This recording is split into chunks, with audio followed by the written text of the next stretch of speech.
Hello and welcome to another Cheapskate Tuesday. Although this Cheapskate Tuesday is actually so cheapskate, I'm going back to one of the plugins that I reviewed before. Somebody left a really valid comment. Let me just bring it up. From Andrey Antipov. I hope I've said your name correctly. I really do apologize if I've made an error there. This is a great manual. Thank you. You are welcome.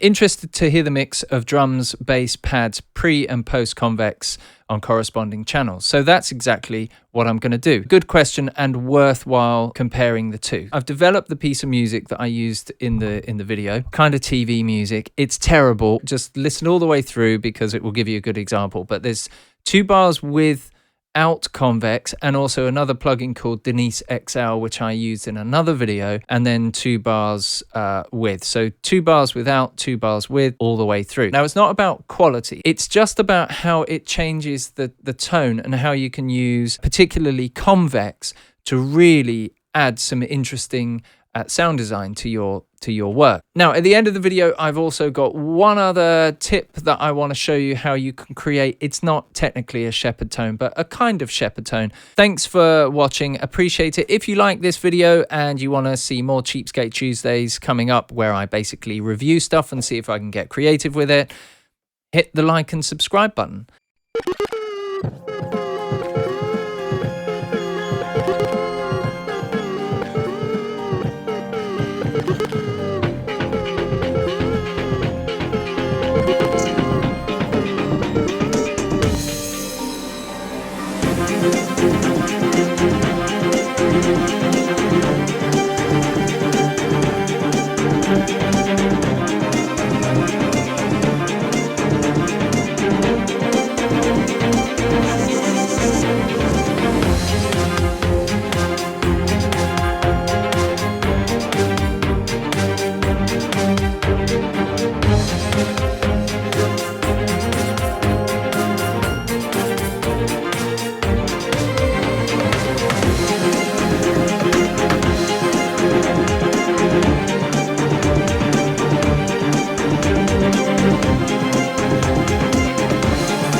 Okay, while we're here, I'm going to show you one more thing which I think is a great sound design trick that you can do with Convex. We're going to do a sort of a Shepard tone, and a Shepard tone is where two pitches cross over going from low to high and high to low, and you get this ever-evolving pitch.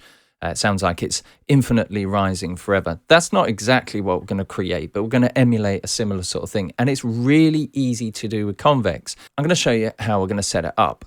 Really straightforward. We're going to take the two pitch sections or effects. I'm going to put one at +12, one at -12. We're going to use two LFOs. I've already set them up. You've got a sawtooth, which is going one way, and then sawtooth, which is going the other way. Then need to set these up as targets. So I just set the target as LFO 1. I'm just going to simply put it all the way up, but you can do it fine-tuned to taste. And let me show you what that sounds like to start with. If I just hold, I've got a horn sound, but you could do it on any instrument.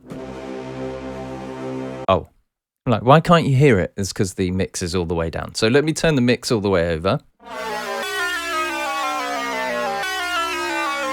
Okay, now the thing about this is it steps through the pitches like you're playing each note individually rather than it just sliding from low to high. That's one of the reasons why you don't get that perfect Shepard sound. But the faster the rate, it becomes more smooth, but we're going to do it over 1 bar to start with. So there's the pitch that is going up. What I'm going to do is put the crossfade to the other side, increase the LFO all the way up and go to LFO 2. And you can see I've got this set to 1 bar as well. And now the pitch should go from low to high as opposed to high to low because of the way I've set the sawtooth up. Okay, so now if I blend these two, we'll now get them crossing over. So although it's not a Shepard tone, it creates a similar sort of feel. You could actually use the attack on your mix as well. Envelope 1, there it is. And you could use the envelope to sort of adjust the tone, the way it's shaping out over time. You could use the size and feedback, again, to add more various effects, which sounds really interesting. We could bring in the time. At the moment, I've got the mix all the way down. Again, you could set this up either via just milliseconds, depending if you're just doing pure sound design and you don't need it to tempo sync. Going to do one at an 1/8 and one at a 1/4. Feedback again to taste. So now you getting wildly into the territory of it just sounding like an effect. But what you could then do is blend it back in with your original sound. Mine is a horn sound.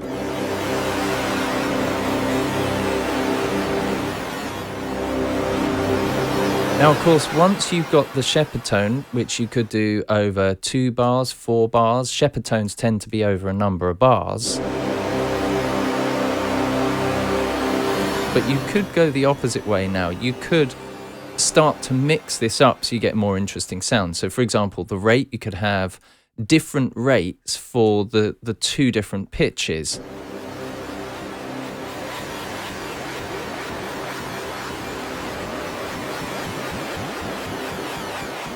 Again, it starts to create some interesting stuff. So you get a completely different sound. So you could have it as a subtle effect in the background, or you could have the mix set to 100% and you create a new effect in itself. Now I've got this on just a horn track with some chords, and I've already set this up. I've added some Valhalla reverb with this just to give it that big space because I'm going more for a sound design effect, but I still want to hear the chords.